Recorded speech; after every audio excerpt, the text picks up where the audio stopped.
How to remove profile picture on Facebook Messenger.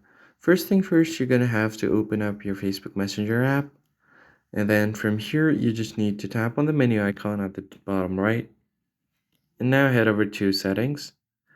And as you can see, if you tap on the camera icon right below your profile picture, there is no option to delete it or remove it.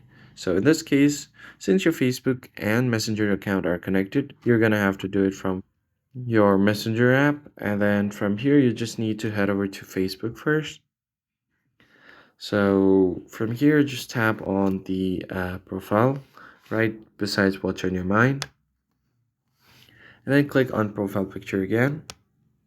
Now tap on see profile picture, and then at the top right, just tap on this right here, and then you have an option to delete photo. Just tap on delete, and it will delete your photo completely. So just go back now, refresh your page, and see if the profile picture has been removed or not. And that's pretty much it. I hope this tutorial was helpful to you guys. I'll see you on the next one.